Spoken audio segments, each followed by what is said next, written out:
우리나라 기후가 이제 예전에 사계절이 뚜렷했습니다. 봄, 여름, 가을, 겨울 이렇게 뚜렷해서 우리나라만큼 세계를 다녀봐도 살기가 좋은 나라가 없죠. 그런데 우리나라 이제 기후가 이제 아열대성 기후로 바뀌어지고 있다. 봄이 왔는가 싶으면 여름으로 넘어가고 또 여름인가 싶으면 금방 여름에도 지금 이게 여름인지 어떤 날들은 여름이면서도 가을이고 어떤 경우에는 이게 겨울같이 느껴지는 그런 날도 있고요. 또 가을이 왔다 싶으면 그냥 바로 또 추운 겨울로 그렇게 넘어가는 사계절이 뚜렷했던 그런 나라에서 사계절이 전혀 뚜렷하게 이제 나타나지 않고 희미해져가는 그런 아열대성 기후다. 그래서 남부지방에서 나왔던 과일들이 이제 또 위로 더 올라가 가지고 재배가 가능하고 또 그 지역에서는 전혀 과일이 안 됐던 과일들이 또 농사를 지을 수 있게 되는 그런 환경들이 조성이 됩니다. 좋은 장점들도 있지만 이 기후 변화의 중심이 뭐가 있느냐? 뭐 공해 문제, 여러 가지 문제들, 환경적인 문제들을 다 이제 과학자들이 진단을 하고 결코 이런 현상들이 자연스럽고 좋은 것들이 결코 아니다라는 것, 거기에는 염려해야 될 그런 부분들이 반드시 있다라는 것을 봅니다. 그래서 이런 일교차가 심하다 보니까 환절기 아닌 환절기들을 우리가 만나게 되어지고요. 환절기에 아주 어린 아이들을 키우는 그런 젊은 엄마들은 아주 고민과 걱정이 많이 되고요. 아이들만 그런 것이 아니라 우리 어른들도 굉장히 쉽게 감기에 이렇게 감염이 되는 그런 경우들을 종종 보게 되어집니다. 그런데 그 젊은 엄마들이 어린아이가 감기에 걸리고 또 그렇게 되어지는 것을 고민하는데 우리가 쉽게 발견되는 게 감기고 또 쉽게 발견될 수 있는 게 장염 같은 그래서 설사를 심하게 하고 하는 그런 거죠. 그런데 우리가 의학적으로 보면 우리 생리적으로 보면 우리가 이제 설사나 이런 것들을 자주 하게 되고 또 지속적으로 하게 되어지면 따라오는 증상이 있는데 뭐냐면 탈수 증상입니다.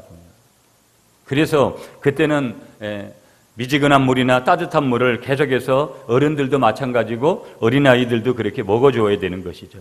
근데 어린아이가 탈수증이 와가지고 탈수 증상 때문에 어린아이가 굉장히 힘들어할 때 그 어린아이를 바라보는 젊은 엄마의 마음은 정말 부모의 마음이 어떤 것인지를 알게 되어지고 그때 그 순간 내가 부모가 되어져서 자식을 바라보는 그런 느낌을 가지면 내가 자식으로서 내 부모가 나의 부모님이 나를 위해서 얼마나 헌신을 해주셨는가를 또 부모된 입장에서 다시 한번 자식으로서의 그런 의미를 되새겨보는 그런 시간들을 가지게 됩니다.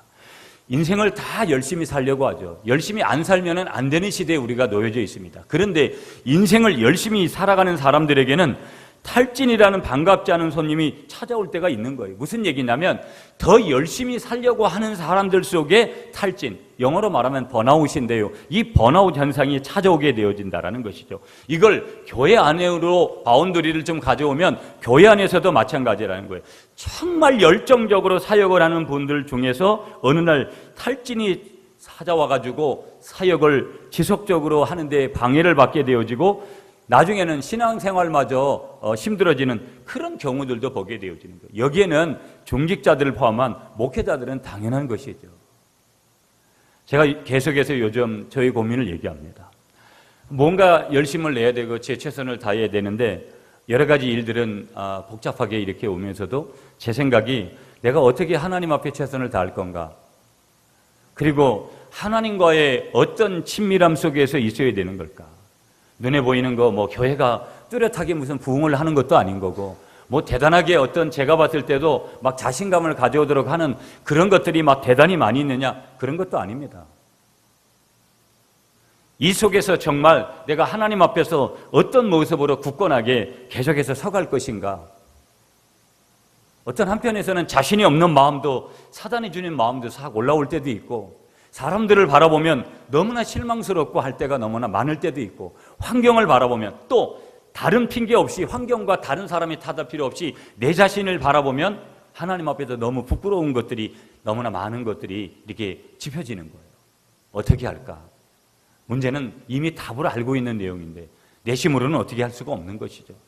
하나님의 은혜, 우리가 지난번에 우리가 말씀을 나누었던 이 오직 은혜라는 단어가 또 오늘 이 회복의 은혜라는 것이 얼마나 그래서 더 내 자신에게도 다가오는 것인지 몰라요.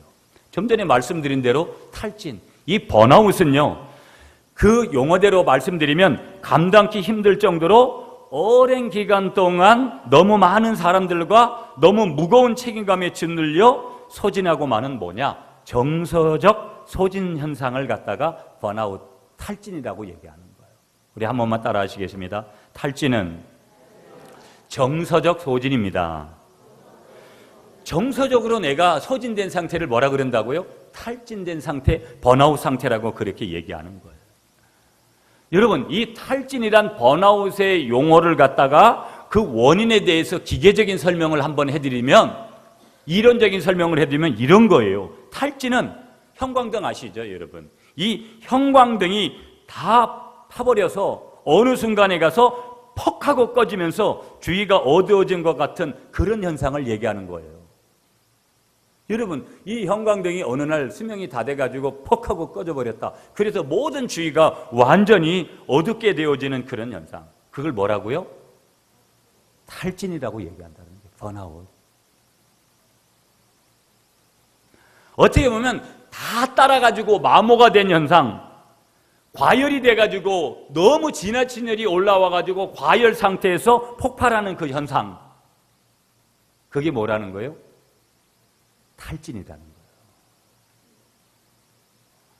그러니까 이래 됐다, 여러분, 우리가 흔한 얘기로 이래 됐다는 뭐예요? 열이 너무 과열 상태가 돼가지고 이 도를 넘은 거잖아요. 그러니까 또 다른 면으로 한번 생각해 보면 이런 거예요. 탈진이라는 것은요, 남에게 지나치게 헌신적인 사람에게서 자주 발생된다라는 거예요. 머리 안 쓰고, 몸 안 쓰고, 마음 안 쓰고, 생각 안 쓰고, 이런 사람들에게는 번아웃이 안 일어나요. 누구에게 일어난다라는 거예요? 남에게 지나치게 헌신한 사람들. 교회로 말하면 교회를 위해서 열심히 한 사람에게 번아웃, 탈진이 일어나지, 열심히 안 한 사람에게 일어나는 건 그건 원인이 다른 데 있겠죠, 보면.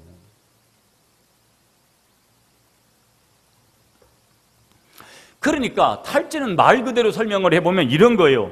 힘과 기운이 완전히 빠져나간 상태.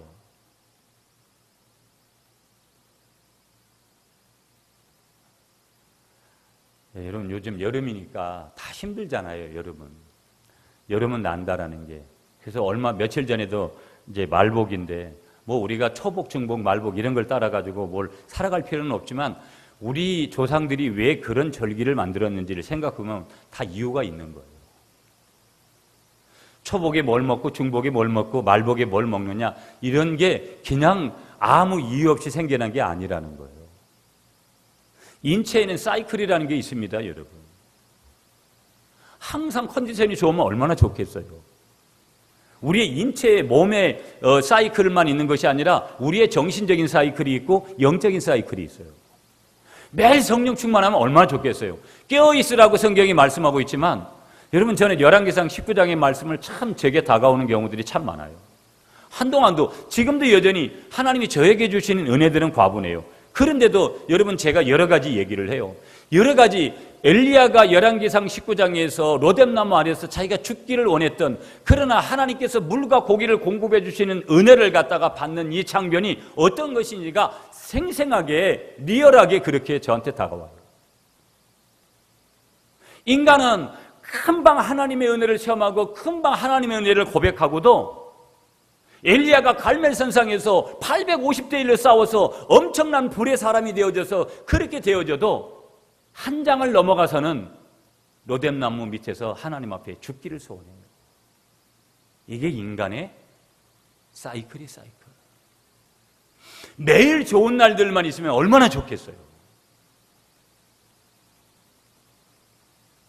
저도 여러 가지 나이를 먹어가고 그러면서 오는 현상들, 또 여러 가지 제가 눈앞에 보여지는 것들 때문에 어떨 때는 순간에 좌절이 오고, 어떤 때는 뭔가 힘을 내야 되는데 힘을 내야 될 동기들이 잘 안 보일 때 오는 그런 현상들도 있고, 그래서 육체적으로도 내 자신이 좀 나약해져 가는구나 하는 것을 느끼는 순간도 있고요. 힘이 딸린다. 여러분들도 그럴 때가 있잖아요. 저희 집 사람도 보면, 제가 그래요. 계단도 쉽게 잘 못 올라가고, 이게 10년 교회를 섬긴 어떤 후유증일 수 있고 이런 것들인 거죠, 보면. 거기는 열심으로 살지 못한 이유도 있지만 열심으로 살았기 때문에 마모가 온 거고 탈진이 오는 거라고 아까 말씀드렸어요. 우리가 탈진이 와도 하나님 앞에 거룩한 어떤 행위들을 하고 탈진이 와야지, 쓸데없는 행동을 하고 와서 탈진이 왔다면 그건 철저하게 하나님 앞에 회개해야 될 것이죠. 그래서 탈진에도 좋은 탈진이 있고 건강한 탈진이 있고 희망적인 탈진이 있고, 오늘 제목대로 말씀드리면 회복을 가져올 수 있는 근거가 되는 그러한 탈진 번아웃이 있고, 그렇지 않은 회개해야 될, 철저하게 하나님 앞에 해야 될 그런 번아웃 탈진이 있는 거예요. 지나치게 내가 자기를 위해서 돈 욕심 부리면서 열심히 살다가 번아웃 된 건, 그건 하나님 앞에 철저히 회개해야 되는 거예요. 돈 욕심 부리다 그렇게 된 거니까. 그래서 모든 것들이 다 좋은 것들이 빠져나간 상태가 뭐라고요? 번아웃 상태라는 거예요. 정서적으로도 빠져나간 상태, 신체적으로도, 사회생활 전반에 걸쳐서 피로와 무의미를 느끼면서 환경과 그 변화에 부적응을 보이는 독특한 현상. 그래서 또 다른 말로 번아웃을 뭐라고 이렇게 지칭할 수 있냐면, 한번 따라하세요. 심신증후군. 심신증후군. 마음에도 그렇고 영혼에도 그렇고 내 이 신체에도 좋지 못한 증후군이 나타난 상태, 뭔가 빠져나간 상태. 그래도 조금 더 진전해 보면 이런 거예요, 여러분. 이 탈진이란 번아웃은요, 돌보아줄 수 있는 한계 이상의 능력이나 감당할 수 없는 무거운 책임감 때문에 생겨난 거라는 거예요. 그러니까 지나치게 내가 능력은 이 정도밖에 안 되는데 내가 그래도 열심을 가져서 섬겨야 되겠지라는 책임감과 의무와 이런 것들 때문에 한계 이상의 능력을 감당하다 보니까 무거운 책임감 때문에 생겨나는 것이 뭐냐? 탈진이라는 게 탈진.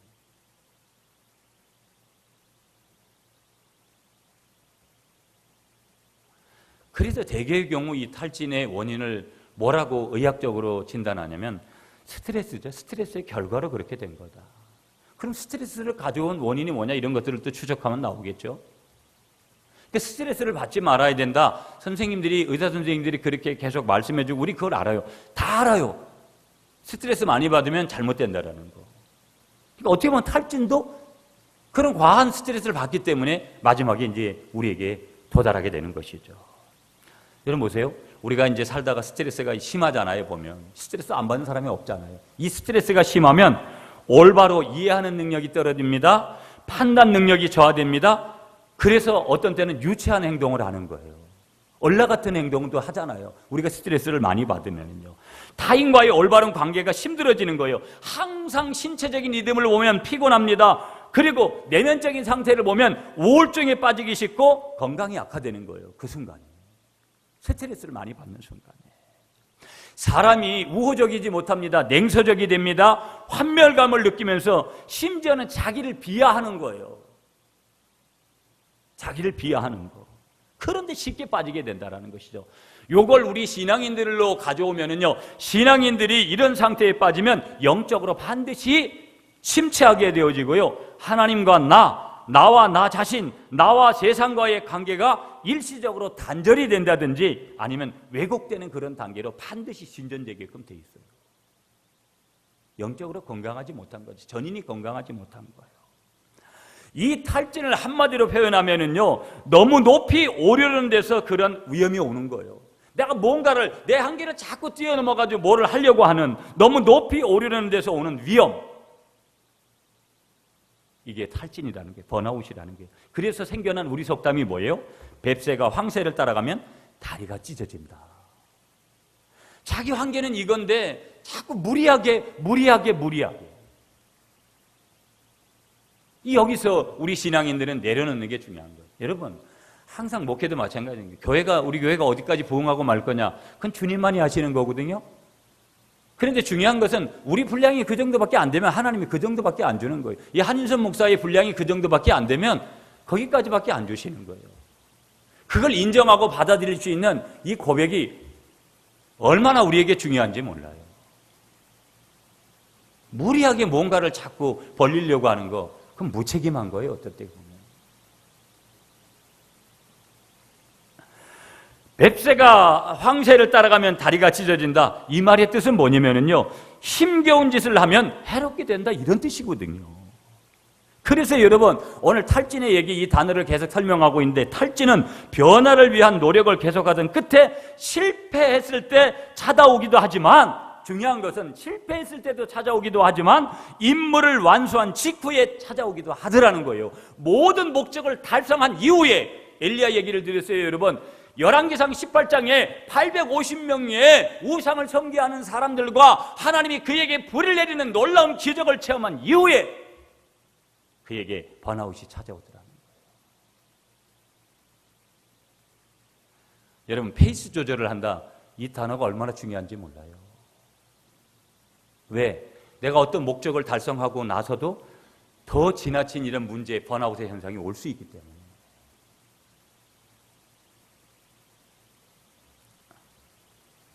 신앙생활도 마찬가지예요. 교회 실컷 열심히 섬기고 나중하게 자기 스스로가 주체 못하는 어리석은 그런 모습을 우리가 얼마든지, 앞에서 일하시는 분들, 목회도 마찬가지인 거예요. 목사도 마찬가지고요. 시큰 잘해놓고 우리의 삶에 이런 일들이 얼마나 많아요. 그래서 누가 탈진에 잘 빠진 줄 아세요? 예수 믿는 사람들이요. 예수 믿는 사람.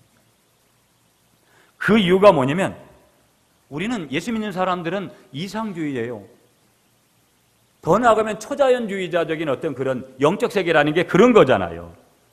어떻게 보면 우리 예수 믿는 사람들은요, 완벽주의적인 것들을 열망할 때가 있어요. 내가 조금 더 잘해야 된다는 거, 내가 하나님 앞에 믿음이 깊어지면 깊어질수록, 저의 고민도 그런 거거든요. 어떻게 하면 또 하나님 앞에 잘해야 되는데 높은 기대치들을 가지고 있는 거예요. 자기에 대한 기대치, 하나님이 나에게 바라시는 기대치, 거기에 부응해야 된다.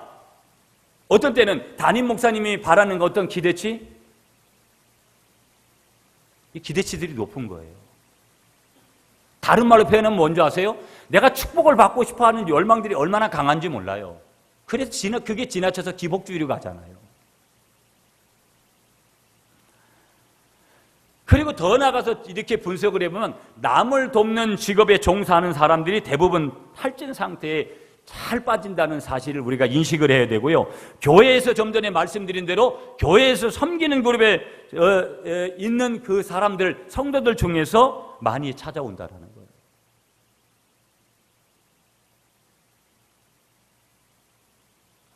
그래서 성경은요, 마지막 때의 사람들이 피곤해질 것이라고 그렇게 말씀하고 있어요.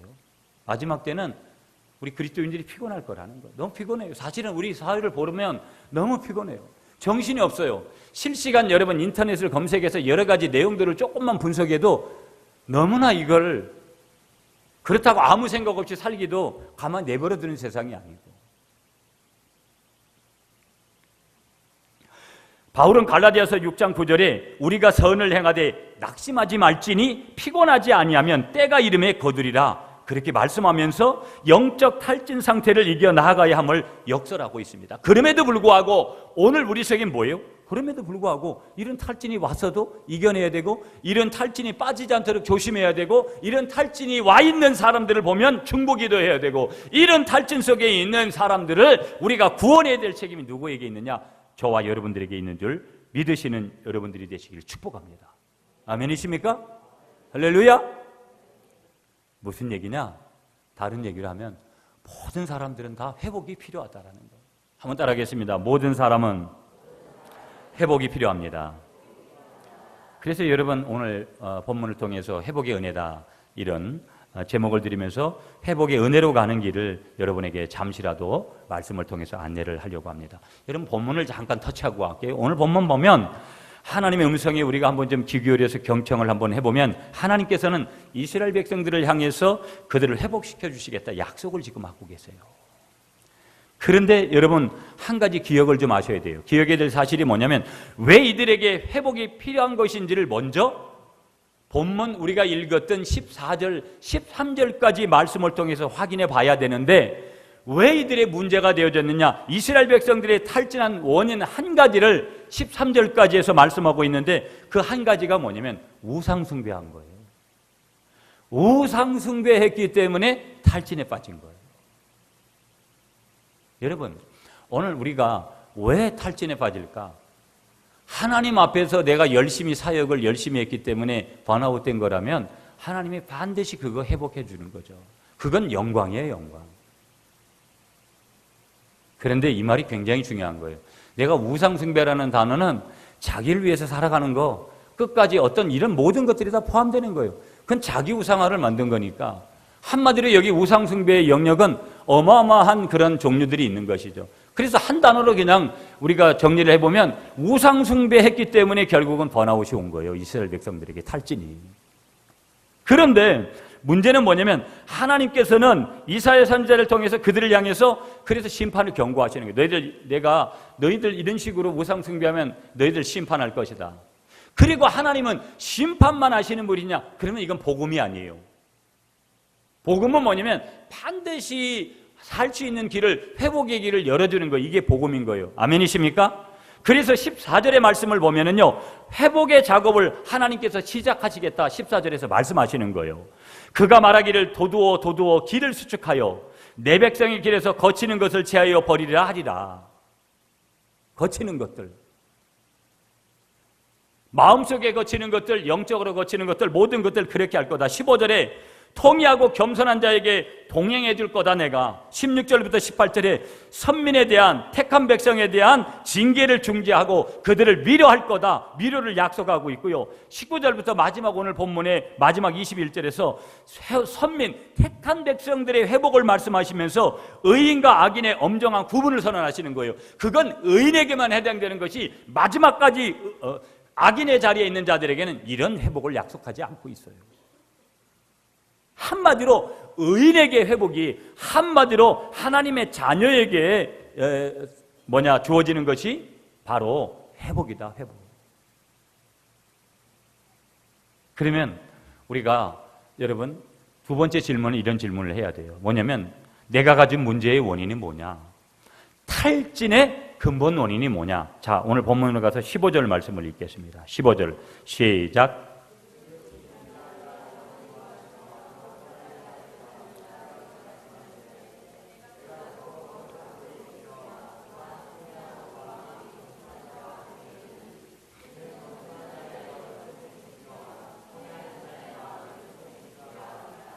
아멘. 자, 여러분, 내가 탈진의 원인 아까도 말씀드렸지만 내가 가진 문제의 원인이 뭐냐 이 말이에요. 한번 따라하겠습니다. 나의 죄성 때문입니다. 이스라엘 백성들이 번아웃된 이유가 뭐라 그랬어요? 우상숭배 때문에 그랬잖아요. 그건 죄잖아요. 그러니까 내가 지금 탈진하게 된 원인이 뭐라는 거예요? 내가 가지고 있는 문제를 원인을 추적해주면 그 속에 뭐가 있다라는 거예요? 겸손하지 못한, 여기 말씀하잖아요. 15절에서 내가 높고 거룩한 곳에 있으며 또한 통의하고 마음에 겸손한 자와 함께 있나니, 그러니까 겸손하지 못한 상태, 교만한 상태, 그 상태가 뭐예요? 죄 가운데 있는 상태라는 거예요. 여러분 다 아는 대로 인류의 시초를 보면 인간이 에덴 동산에서 선악과를 따먹지 말라는 하나님의 명령을 어겼습니다. 그래서 원죄라는 것이 모두에게 적용이 되고요, 그 적용되었던 원죄가 예수 그리스도의 십자가로 죄 용서함을 받게 되어졌는데, 그 죄 용서함을 받았어도 여전히 그런 죄성이 우리 속에 존재하고 있더라는 거예요. 원죄의 죄성.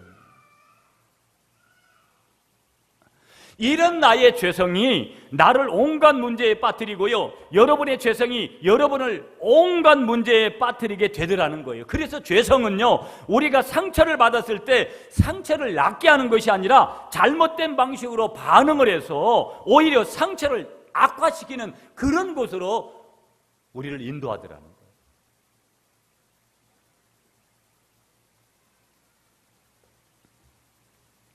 그래서 내 식으로 문제를 하려고 하는데, 내 식으로 문제를 해결하려고 할 때마다, 그렇게 나설 때마다 종종 더 나쁜 결과를 초래하는 거예요. 더 잘못된 것으로 내가 스스로가 빠져들게 되더라는 거예요.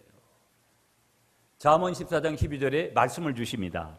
어떤 길은 사람이 보기에 바르나 필경은 사망의 길이다. 내가 볼 때는 그렇게 하면 될 것 같아. 그런데 내가 가서 보면 이미 벌써 더 잘못되게 만든 것을 결과론적으로 경험하게 되더라는 거예요. 잘 들으세요, 여러분.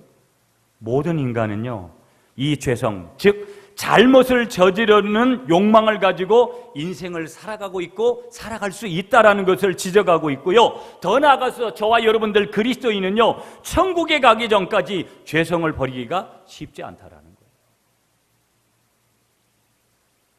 우리가 그리스도인이 된 이후에도 여전히 나를 잘못된 길로 끌어당기는 욕망과 유혹이 여전히 우리가 여러 곳에 존재하고 있더라는 거예요. 다 알고 있잖아요. 그런데 보세요. 오늘 말씀을 통해서 하나님의 메시지는 오늘 내가 하나님의 은혜로 회복으로 가는 길에서 진정한 회복을 맛볼 수 있는 첫걸음은 이 문제의 원인을 규명하는 거라는 거예요. 이 원인을 제거하는 것 없이 날마다 와서 하나님 앞에 무엇을 달라 그러고 하는 것, 그건 앞뒤 순서가 맞지 않아요. 절대 그런 축복은 오지 않아요. 왜 그런 것이냐? 왜 나의 삶에 이런 일이 일어나는가? 내가 안고 있는 문제의 원인이 무엇인가? 모든 문제의 원인은 스스로 하나님이 되려고 하는 데 있다라는 것, 이 사실을 분명하게 인정하지 않으면 이 문제의 근본이 풀려지질 않는다라는 거예요. 내 문제가, 나의 죄성의 문제가 구체적으로 뭐라고 제가 언급드렸어요? 스스로 하나님이 되려고 하는 것. 하나님이 도저히 간섭을 안 하도록 만드는 사람들이 얼마나 많은지 몰라요. 하나님, 내가 하나님이 안 해주시면 안 됩니다. 이런 간절함이 있다면 절대 기도하지 않을 리가 없어요. 하나님을 찾지 않을 리가 없다라는 거예요. 하나님을 찾지 않는다. 그 이유는 뭐예요? 내 스스로 아직도 내가 얼마든지 내 인생을 살아갈 수 있다라는 거. 그래서 스스로가 하나님이 된 사람들이 오늘 이 땅에 얼마나 많은지 몰라요. 하나님은 조그마한 것 하나까지도 간섭해 주기를 원하시는데, 사소한 것 하나까지도 은언하고 또 말씀드리기를 드려주기를 기다리시는데, 전혀 단순한 문제는 스스로 알아서 하고 전혀 자기가 풀 수 없는 문제마저도 그 문제를 붙들고 살아가는 오늘의 나, 그 스스로가 자기 스스로가 하나님이 되려고 하는 거라는 거예요. 이게 나의 죄성의 문제라는 것을 지금 말씀하면서요, 자신의 모든 것을 지배하겠다라는 속성, 스스로가 지배하려고 하는 그 속성이 우리 속에 있다라는 거예요.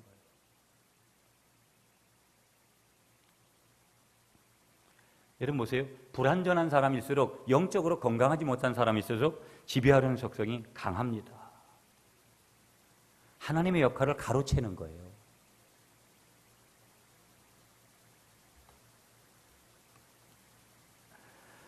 그러면 여기서 한 가지만 더 보면 이런 거예요. 우리는 어떤 식으로 하나님처럼 행동하려고 할까? 자기 스스로가 어떻게 하나님처럼 행동하려고 하느냐? 자기의 이미지를 통제하려고 하는 거예요. 자기의 이미지를 자기 스스로가 통제하려고 하는 거예요. 자신이 어떤 사람인지를 솔직하게 다른 사람에게 알리고 싶어 하지 않는 그런 속성을 가지고 있는 거예요. 그래서 사람은 연기를 하고요, 가면을 쓰고요, 흉내를 내면서 사람들에게 자신의 일부만을 보이고 나머지 부분을 감추면서 약점이나 진실한 감정을 부인해요.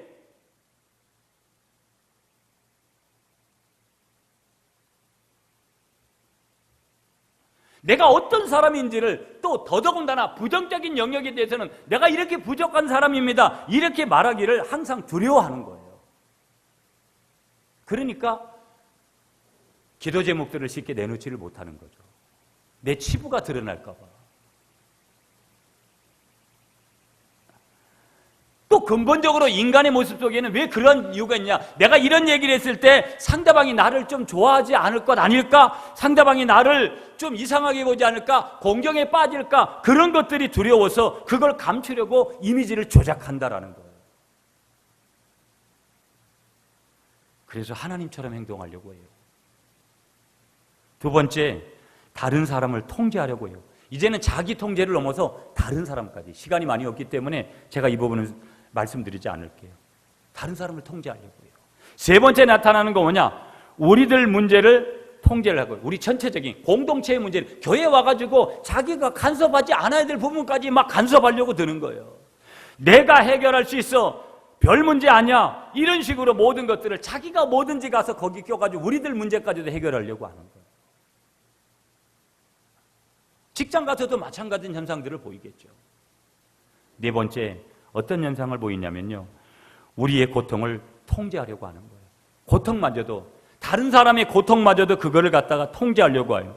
고통에 대해서 통제를 어떻게 하느냐? 고통을 거부합니다. 피합니다. 줄이려고 합니다. 지연시키려고 합니다. 그래서 사람들은요, 내한테 오는 이 고통을 갖다가 지연시키려고 얼마나 다양하게 그렇게 여러 가지 그런 어떤 몸부림을 치는지 몰라요. 예수 믿는 건 뭔지 아세요, 여러분? 예수 믿는 건 고통을 당하지 않는 법을 배우는 게 아니라, 예수 믿는 것은 내가 고난이 왔을 때 어떻게 대처하느냐, 이게 기독교인 거예요. 십며칠 날 교황이 온다고 한국 사회가 난리가 났습니다. 온 방송에서 카톨릭을 띄우는 영적인 전쟁이 얼마나 심각한지 몰라요.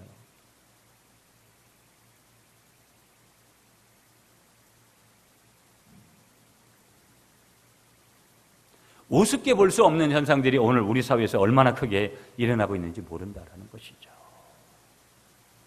그럼 조금 더 진전을 하면서 결과물로 가려고 하는 사실인데, 내가 하나님의 역할을 할 때 어떤 결과가 일어나냐, 네 가지를 설명드리면 이런 거예요. 첫째는 뭐냐면, 우리가 하나님의 역할을 하려고 할 때 항상 일어나는 그런 네 가지가 있는데, 그런데 이 얘기를 들을 때 전제를, 우리가 18절 말씀을 전대로 한번 듣고 해결책은, 결과는 여기에요. 자, 오늘 본문 18절 말씀을 여러분이 한 번 더 읽어주십시오. 18절 시작.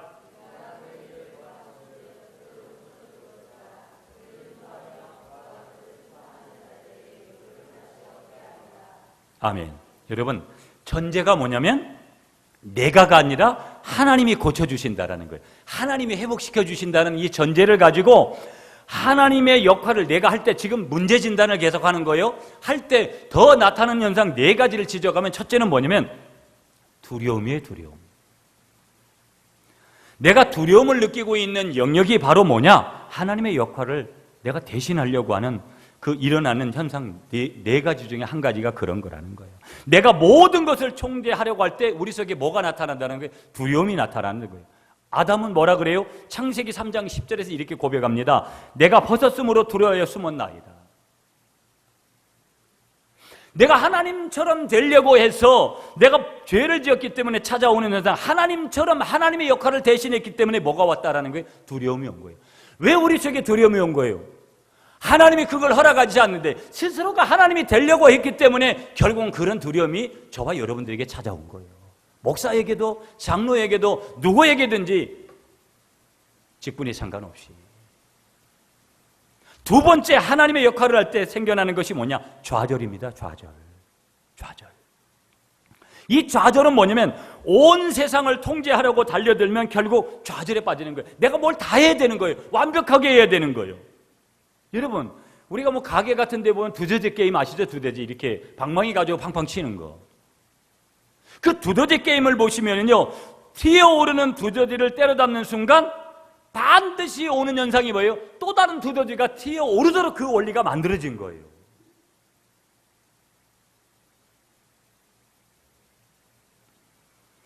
한 두더지를 때려잡았을 때마다 또 다른 두더지가 튀어오르고, 내려치면 또 다른 두더지가 나타나기 때문에 뭘 거기서 경험하는 거예요? 인간은요, 그 게임을 자꾸 하다 보면 좌절감을 거기서 맛본다고요. 이것이 뭐라는 거예요? 인생이라는 거예요. 인생. 한 가지의 강박관념, 한 가지의 환경에서 오는 문제를 해결하다 보면 또 다른 문제가 튀어나오는 거예요. 갈등을 해결하고 나자 또 다른 갈등이 시작되고요. 이게 인생이고요. 또 한 가지의 좌절을 해결하면 또 다른 좌절이 우리에게 찾아오는 거예요. 세 번째, 하나님의 역할을 할 때 우리가 어떤 결과가 생기냐면 피로가 오는 거예요. 사람이 하나님의 행세를 하면 피곤한 거예요. 피곤한 거. 인간은 인간답게, 사람답게, 하나님의 자녀답게 살아야 되는데, 고상하고 흥미 있게 한번 가보겠다고 하면, 네 번째 나타나는 현상이 뭐냐면요, 실패입니다. 실패. 내가 하나님의 역할을 할 때 어떤 결과가 오냐? 반드시 실패하게 되라는 거예요. 우리가 스스로 하나님의 역할을 하려면 반드시 찾아오는 게 뭐냐? 마지막에 결론적으로 실패가 찾아오더라는 거예요. 이게 뭐예요? 성경이 지금 오늘 이사야 선지자를 통해서 57장에서 말씀하고 있는 내용입니다. 그래서 잠언 28장 14절에 보면 자기의 죄를 숨기는 자는 형통하지 못하나 죄를 자복하고 버리는 자는 불쌍히 여김을 받으리라. 그러므로 이게 무슨 얘기예요? 나의 약점과 결점 그리고 실패들을 솔직하게 나눌 필요가 있다는 거예요. 여러분, 셀가족 모임이 왜 중요한지 아세요? 오늘 이 시간은 예배는 일방적인 캐리그마 선포를 듣는 거예요. 여러분이 하나님의 음성을 듣는 거예요. 그래서 내가 잘못한 것은 내가 회개하고 그래서 뒤돌아서고 내가 잘한 것들은 저 잘할 수 있도록 은혜를 달라고 그렇게 고백하는 거예요. 현실에 내 삶에 있는 것들을 진단하는 거예요. 내가 뭐가 잘못됐는지, 뭘 잘하고 있는지, 내가 어디로 가야 되는지. 그러나 반드시 우리는 말해야 돼요. 내가 이렇게 그렇게 해야 되지만 내 환경이 이렇게 어렵습니다. 내 마음이 이렇습니다. 이런 장이 있어야 되는데 그래서 소그룹이 중요한 거예요. 대그룹과 소그룹, 왜 두 날개가 중요한 것이냐? 한 날개 가지고는 절대 우리의 신앙생활, 우리의 인생을 절대 옳은 방법으로 이끌어갈 수가 없는 거예요. 여러분 지금 일방적인 얘기를 듣잖아요. 그러면 이 생각이 옳고 그른 건지에 대한 것들을 갖다가 찾아가야 되고 내 생각에 그것이 잘못된 생각일지라도 얘기할 수 있는, 말할 수 있는 장이 반드시 있어야 되는 거예요. 여러분 오늘 21세기 사람들은 포스트 모더니즘 시대를 살아가는 사람들은 다 한결같이 말하고 싶어요. 내가 이렇게 힘든 거, 내가 이렇게 괴로운 거, 이런 생각이 막 찾아오는 거, 이런 현상적인 세상의 현상들을 바라보면서 내가 생각하는 그런 그 선택, 이 단어들을 말하고 싶은 거예요. 그런데 뭐예요? 그런 쓸데없는 자기 스스로가 하나님의 자리에 있기 때문에 회복되지 않은 상처 속에 있으니까 가면을 쓰고 말하지 않는 거예요. 내가 이렇게 말할 때 또 사람한테 또 다른 상처를 받을까 봐도 그렇고 여러 가지 증상들 때문에. 그럼 마지막 결론에서 이제 회복으로 가는 해결책을 여러분에게 제시하고 싶어요. 여러분 한번 따라하겠습니다. 회복으로 가는 첫걸음은 자신의 무력감을 인정하는 것입니다. 아멘이십니까 여러분? 저는요, 제가 요즘도 고백하는 게 그거예요. 참 나는 무력하다. 막 정말 많은 은혜들을 받았죠. 지금도 여전히 은혜를 받고요. 막 다른 사람들이 사람도 없는데 당신을 내가 픽업한다 그래서 막 선배들이 저를 갖다가 이렇게 하고 그럴 때마다 대단히 감사하고 또 사실은 교회가 굉장히 부흥 안 해도 그냥 잔잔하게 그냥 그런 은혜들이 있고 그렇게 그런데도요 내 자신이 너무 무력하다라는 그런 느낌들을 참 많이 가져요. 막 조금만 하나님의 은혜를 주면 그냥 그랬다가도 뭔가가 또 그냥 그 순간이 지나가잖아요 보면. 그러면 막 내 자신한테 무력감이 오는 것들이 막 느껴질 때마다 수치심도 오고 답답함도 오고 하나님 앞에 무언가 반항하고 싶은 마음도 오고 막 여러 가지가 막 이렇게 찾아오는 거예요. 여러분 우리가 회복으로 가려면요 내 자신이 무력하다라는 것을 인정해야 된다는 거 믿으시는 여러분이 되시기를 간절히 축복하겠습니다. 성경은요 자신의 약점을 인정할 때 힘을 얻을 수 있다. 내가 그런 자에게, 여러분 오늘 18절 말씀 굉장히 중요한 것이죠. 내 스스로 해결할 힘이 없다라는 것을 인정해야 된다. 나는 다른 사람이 필요하고 그 다른 사람보다도 하나님이 더 필요하다. 이 사실을 인정하는 거. 왜 그러냐? 여러분 17절 보세요. 17절에 하나님이 이사야 선지자에게 이런 말씀 주세요. 보세요. 그의 탐심의 죄악으로 말미암아 내가 노하여 그를 쳤으며 또 내 얼굴을 가리고 노하였으나 그가 아직도 패역하여 자기 마음의 길로 걸어간다. 이게 우리예요. 이게 우리라고요. 여러분 15절 말씀에서도 하나님은 통회하고 마음이 겸손한 자와 함께하고 있는데 겸손한 자의 영을 소생시키며 통회하는 자의 마음을 소생시키려 하는데 우리는 교만할 때가 더 많아요. 그런데 하나님 뭐라고 말씀하시는 거예요? 18절 다 같이 시작. 내가 그의 길을 보았은즉 그를 고쳐줄 것이라. 그를 인도하여 그와 그를 슬퍼하는 자에게 위로를 다시 얻게 하리라. 내가 뭘 대단히 잘해서가 아니라 내가 힘든 가운데 불신앙적이고 믿음이 좀 부족해도 내가 대단한 믿음 속에 있는 것 같이 착각을 해도 하나님은 그런 거에 눈높이에 상관없이 어떻게 해주시겠다라는 거예요? 고쳐주시겠다라는 거예요. 이 고쳐주심의 은혜가 뭐예요? 회복이죠. 회복. 내가 하나님이 아님을 인정하는 삶의 자세가 중요해요. 내가 무력하다라는 인정한다라는 것은 뭐예요? 내가 하나님이 아니다라는 것을 인정하는 삶의 자세죠. 나는 과거를 바꿀 능력이 없다는 것을 인정하는 거예요. 우리의 과거 여러분, 과거의 상처가 여전히 아프고 기억나지만 아무리 원망해도 과거를 변화시킬 수 없는 거고 나는 내 과거를 바꿀 능력이 없다라는 거예요. 그렇잖아요, 여러분. 내 과거에 어떤 일이 벌어져도 생각은 나요, 끊임없이. 용서를 해도 여러분 생각이 난다고요. 나는 다른 사람들을 통제할 능력이 없다라는 것을 인정하는 거. 내가 누군가를 조정해가지고 막 하려고 하는 거. 내 자식도 내 마음대로 못하는 시대에 우리가 있는 거예요. 이걸 인정해야 돼요. 이게 무슨 얘기냐? 오직 하나님의 은혜, 오직 하나님이 회복하시는 그 은혜 아니고서는 안 된다라는 거. 또 한 가지 인정하는 거. 나는 해로운 습관과 행동을 극복할 능력이 없다는 거 인정하는 거. 여러분 여기 많이 계시지만 술, 담배도 내 마음대로 못 끊잖아요. 내 마음대로 내가 못하잖아요, 그걸. 여러분 그것만 그러겠어요? 우리가 삶을 살아가면서 우리가 여러 가지 지적할 수 있는 거 내 마음대로 내가 그걸 그 습관들 그런 행동을 내가 못 고치잖아요. 내가 고치는 습관이라면 그건 습관이 안 돼요. 아니잖아요. 야고보는 하나님은 교만한 자를 물리치시고 겸손한 자에게 은혜를 주신다고 하신 줄 믿습니다.